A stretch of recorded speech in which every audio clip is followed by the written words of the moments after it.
बाबा जी और हुजूर जी की प्यारी सात संगत जी, आप सभी को प्यार भरी राधा स्वामी जी। संगत जी, आप सभी से एक विनती है। अगर चैनल पर नए हैं तो कृपया चैनल सतगुरु आर एस एस बी 0.1 को सब्सक्राइब कर लीजिए और कमेंट में राधा स्वामी जी जरूर लिख दीजिए और साथ साथ अपने शहर का नाम भी जरूर लिखिए। संगत जी, संगत जी, कल 6 मार्च को दिल्ली के भाटी सेंटर में संगत के भाग खुल गए। जी, आज सत्संग शुरू होने से पहले स्टेज पर बाबा जी की खाली कुर्सी रखी थी, लेकिन तब भी सभी को यही लग रहा था कि बाबा जी तो आज नहीं आएंगे, क्योंकि सोशल मीडिया पर आई खबर तो यही बोल रही थी कि बाबा जी शनिवार को दर्शन देंगे और सवाल जवाब करेंगे। जी और संगत जी, 9 बज 20 मिनट तक तो मुझे भी यही लग रहा था कि आज बाबा जी स्टेज पर नहीं आएंगे। लेकिन ठीक 9 बजकर 21 मिनट पर पर्दा खुला तो सबसे पहले बाबा जी स्टेज पर आ गए। जी और बाबा जी के एकदम पीछे हजूर जी भी थे। जैसे ही संगत ने बाबा जी को देखा तो ज्यादातर संगत रोने लग गई। जी, उस समय शब्द चल रहा था जो इस प्रकार है: मेरी हनी गुरु की शरण संभाल, यह जगत में कोई ना मीत तेरा। फिर 9 बजकर 25 मिनट पर पाठी साहब ने सत्संग फरमाना शुरू कर दिया जी। और 30 मिनट के सत्संग के बाद 9 बजकर 55 मिनट पर दो बच्चों ने अपने पने शब्द बाबा जी को सुनाए। जी, और 10 बजकर 5 मिनट पर सवाल जवाब कार्यक्रम शुरू हो गया। जी, आज बाबा जी ने सिर्फ दर्शन ही नहीं दिए, बल्कि बल्कि सवाल जवाब शुरू होते ही माइक अपनी तरफ कर लिया। जी और संगत के सवालों के जवाब भी खुद बाबा जी ने दिए। जी, आज एक सवाल पर जब किसी ने आसाराम पर सवाल उठाने की कोशिश की, उसने कहा कि वहां मेरे साथ कुछ गलत हुआ था। तो बाबा जी ने बड़ी सख्ती से जवाब दिया, जो हम आपको आगे बताएंगे। जी, सबसे पहले एक भाई ने बाबा जी से सवाल किया। इस भाई ने कहा कि बाबा जी, मैं थक चुका हूं, मुझे बस अब आप अपने साथ ले जाओ। तो बाबा जी ने कहा कि बेटा, जब से यह सृष्टि बनी है तब से लेकर आज तक इंसान अपने मन के अधीन होता चला गया। हमारा काम होना चाहिए था मालिक के हुक्म में रहना, लेकिन हम मन के हुक्म में हो गए।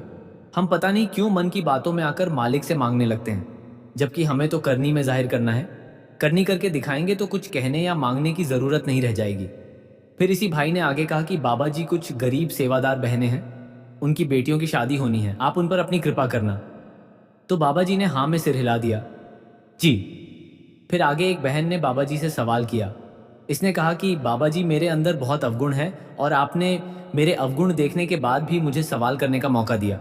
फिर इस बहन ने कहा कि बाबा जी, मुझे आपसे एक क्लैरिटी चाहिए कि मेरी शादी को 5 साल हुए थे और 5 साल के बाद मेरी शादी टूट गई। मैंने अपने रिश्ते को बचाने की पूरी कोशिश की थी, लेकिन मैं कामयाब नहीं हो पाई। मुझे आपसे ये क्लैरिटी चाहिए कि उस घटना के बाद मेरे अंदर आत्मविश्वास की कमी हो गई। मुझे लगता है कि मैं अब कभी आगे नहीं बढ़ पाऊंगी। तो बाबा जी ने जवाब दिया। बाबा जी ने फरमाया कि बेटा, रिश्तों को बनाना और टूटना हमारे कर्मों के अनुसार होता है, लेकिन इसका मतलब ये नहीं कि जिंदगी खत्म हो गई। हमें आगे बढ़ना है और खुद पर विश्वास रखना है। ऐसा कभी नहीं होता कि बादल आए तो फिर कभी धूप ही ना निकले। इसीलिए विश्वास रखो और जो हो गया उसको कर्मों का हिसाब समझकर भूल जाओ। फिर आगे बाबा जी ने एक और उदाहरण देते हुए फरमाया। जी, बाबा जी ने कहा कि बेटा, अगर कार चलाते हुए किसी का एक्सीडेंट हो जाए तो क्या फिर वो इंसान कार चलाना छोड़ देता है? नहीं ना, कार तो वो फिर भी चलाएगा ही। फिर इस बहन ने आगे कहा कि बाबा जी, हम दो बहनें हैं और मेरे माता पिता हम दोनों की बहुत टेंशन करते हैं और वो ये सोचते हैं कि उनके जाने के बाद हम दोनों बहनों का क्या होगा। अब बाबा जी ने आगे फरमाते हुए समझाया कि बेटा, हमें मालिक पर भरोसा रखना है। संभाल करने वाला वो मालिक होता है। ये बात ठीक है कि कोई ना कोई जरिया बनता है, लेकिन असल में इशारा तो उसी एक का होता है। इसीलिए बेवजह टेंशन लेने की बजाय मालिक पर विश्वास रखना चाहिए। फिर आगे इसी बहन ने आगे कहा कि बाबा जी, मुझे डेरे में सेवादार बनने का मौका देना। तो बाबा जी ने हाँ में सर हिला दिया। जी, फिर आगे एक भाई ने बाबा जी से सवाल किया कि बाबा जी, मेरे पिताजी को कैंसर है और वह दर्द से तड़पते हैं, आप उन पर कृपा बना दो। तो बाबा जी ने समझाते हुए फरमाया कि बेटा, ये सब कुछ कर्मों का हिसाब है। मालिक अगर दर्द देकर कर्म काट रहा है तो हमें चुपचाप सह लेना चाहिए। अगर इसी जीवन में कर्म कट जाए तो दोबारा नहीं आना पड़ेगा। और अगर मालिक ने आज थोड़ी बहुत छूट दे भी दी तो हमें बकाया कर्मों के लिए फिर से यहाँ आना पड़ेगा। फिर आगे एक बहन ने बाबा जी से सवाल किया। इस बहन ने कहा कि बाबा जी, मैं जब छोटी थी तो मेरे साथ कुछ गलत हुआ था और मैं उस बात को भूल नहीं पाई, क्योंकि वो फैमिली के ही लोग हैं और बार बार मेरे सामने आते हैं तो मुझे वो सब याद आता है। मैं कैसे खुद को संभालूं? तो बाबा जी ने फरमाते हुए समझाया कि बेटा, जीवन में बहुत कुछ अच्छा बुरा घटता है। अगर हम एक एक बात को पकड़कर बैठ जाएंगे तो आगे कैसे बढ़ पाएंगे? जो हो गया उनसे सीख लेनी है और आगे बढ़ना है। जो हो गया वो हो गया। अब किसी एक चीज को पकड़कर आगे की जिंदगी खराब नहीं कर सकते। फिर इसी बहन ने आगे कहा कि बाबा जी मेरा बड़ा भाई है जो कोई काम नहीं करता और मेरे माँ बाप दादा दादी सबको दुख देता है। वो सब उसकी बहुत चिंता करते हैं लेकिन मेरा भाई किसी की नहीं सुनता। तो बाबा जी ने फरमाया कि बेटा चिंता ताकि कीजिए जो अनहोनी हुई। बाबा जी ने फरमाया कि बेटा कभी कभी इंसान जल्दी जिम्मेदार बन जाता है और कभी कभी उसको टाइम लगता है, लेकिन चिंता करने से कोई हल नहीं निकल सकता। वो जब समझ जाएगा कि जीवन जीने के लिए जिम्मेदारियां निभानी पड़ती है तो अपने आप सही रास्ता पकड़ लेगा। फिर आगे इसी बहन ने कहा कि बाबा जी मेरे परिवार पर अपनी कृपा बनाए रखना। तो बाबा जी ने हाँ में सिर हिला दिया, जी। फिर आगे एक भाई ने बाबा जी से सवाल किया। इस भाई ने कहा कि बाबा जी मुझे नामदान की बख्शीश नहीं हुई है। मेरा सवाल है कि क्या मेडिटेशन या यानी भजन सिमरन और डीप ब्रीथिंग एक साथ करना फायदेमंद होगा? तो बाबा जी ने फरमाते हुए समझाया कि बेटा डीप ब्रीथिंग और परमार्थ का आपस में कुछ लेना देना नहीं है। डीप ब्रीथिंग एक प्रकार की योगा है जिससे शरीर स्वस्थ रह सकता है, लेकिन परमार्थ के लिए हमें भजन सिमरन ही करना होगा। और अगर भजन सिमरन के टाइम पर हम डीप ब्रीथिंग करेंगे तो भजन सिमरन भी नहीं हो पाएगा। फिर आगे इस लड़के ने पूछा कि बाबा जी जिनको नाम दान नहीं मिला क्या वो किसी एक लफ्ज़ को पकड़कर मेडिटेशन कर सकते हैं? तो बाबा जी ने फरमाते हुए समझाया कि बेटा जब तक नाम दान नहीं मिला तब तक हमें भजन सिमरन नहीं करना है, कोई जाप नहीं करना है। क्योंकि अगर हम नाम दान से पहले किसी लफ्ज़ का जाप करने लगेंगे तो कल को नामदानी दान के शब्दों को हमारा मन पकड़ नहीं पाएगा, क्योंकि मन पहले से उन लफ्ज़ों का आदी हो चुका होगा जिनको हम नामदान से पहले जपेंगे। फिर आगे इसी लड़के ने कहा कि बाबा जी मेरी आपसे एक और विनती है कि मैं लंबे समय से नीट की तैयारी कर रहा हूँ, लेकिन मैं हर बार पेपर पर रह जाता हूँ। आप कृपा कर दो, मुझे पास करवा दो। तो बाबा जी ने हंसते हुए हजूर जी की ओर देखते हुए कहा कि बेटा मैं तो खुद पढ़ाई में तुझसे भी नालायक था, यह काम तो हजूर जी कर सकते हैं। हजूर जी पढ़ाई में बहुत होशियार थे।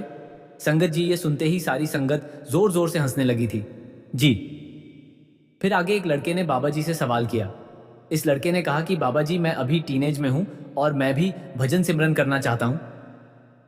तो बाबा जी ने फरमाया कि बेटा अभी तुम जवानी में कदम रख रहे हो, पहले खुद को लायक बनाना है, अपनी नींव पक्की करनी है, उसके बाद ही भजन सिमरन के बारे में सोचना है।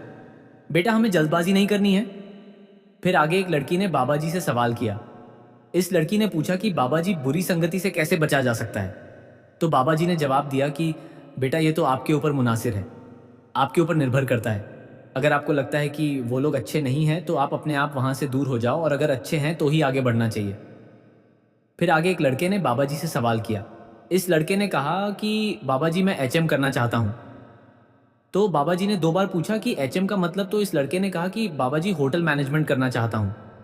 लेकिन मैंने सुना है कि होटल मैनेजमेंट में ऐसी जगहों पर भी काम करना पड़ता है जहाँ नॉनवेज बनता है। तो बाबा जी ने जवाब दिया कि बेटा होटल मैनेजमेंट में अलग अलग डिवीज़न होते हैं, ज़रूरी नहीं कि आप शेफ़ की लाइन में जाओ। आप होटल मैनेजमेंट में कोई बैक एंड का काम भी कर सकते हो, जैसे कोई ऑफिस वर्क। फिर आगे एक बहन ने बाबा जी से सवाल किया। इस बहन ने कहा कि बाबा जी आज तो मेरी लॉटरी ही लग गई और साथ में बोनस भी मिल गया।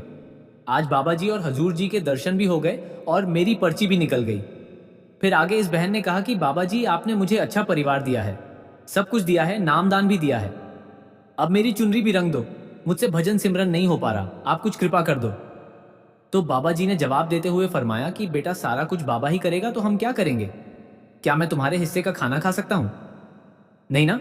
तो फिर मेरे भजन सिमरन करने से तुम्हारी चुनरी मालिक के रंग में कैसे रंग सकती है? उसके लिए तो तुम्ही को मेहनत करनी पड़ेगी ना। फिर आगे इस बहन ने कहा कि बाबा जी मेरे पति मुझे सत्संग घर के गेट पर छोड़कर चले जाते हैं, लेकिन कभी अंदर नहीं आते। आप कृपा कर दो कि वो अंदर भी आना शुरू कर दे। वो मुझे कभी सेवा या सत्संग पर जाने से नहीं रोकते, लेकिन बाबा जी मैं चाहती हूँ कि वह भी अंदर आया करें। तो बाबा जी ने फरमाते हुए कहा कि तू एक काम कर, उसकी रोटी पानी बंद कर दे, फिर वो और अपने आप अंदर आना शुरू कर दे। यह सुनकर संगत बहुत हंसी थी, जी। पूरे पंडाल में हंसी गूंज उठी थी, जी। फिर इस बहन ने आगे कहा कि बाबा जी जब मेरे पति बाहर तक आ जाते हैं तो आप उनको खींचकर अंदर कर दिया करो। अब यह सुनकर संगत फिर से हंसने लगी थी, जी। तो बाबा जी ने जवाब दिया कि जब वह तेरे साथ यहां तक आ रहा है तो एक दिन तू खुद ही उसको खींचकर अंदर ले आ, आगे मैं खुद देख लूंगा। यह सुनते ही संगत फिर से जोर जोर से हंसने लगी थी, जी।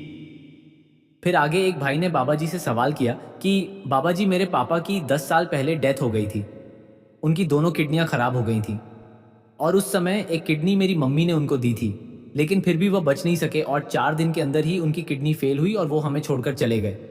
सब कुछ 4-5 दिन में ही हो गया। उन्होंने कभी किसी का बुरा नहीं किया और ना ही कोई गलत काम करते थे। फिर भी मालिक ने उनके साथ ऐसा क्यों किया?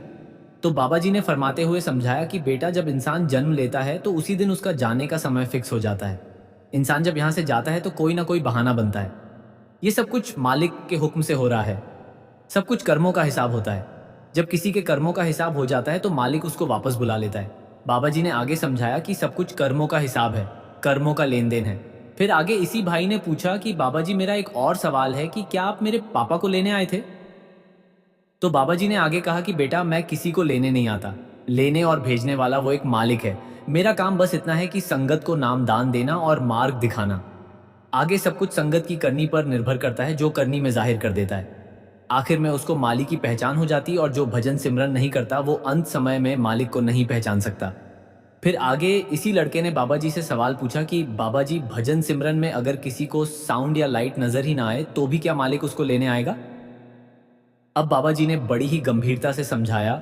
जी, बाबा जी फरमाते हैं कि बेटा, इस संसार में ऐसा कोई भी इंसान नहीं है जिसको धुन और प्रकाश नजर ना आए। धुन और प्रकाश सबको दिखता और सुनता है, लेकिन पहचान कोई कोई कर पाता है।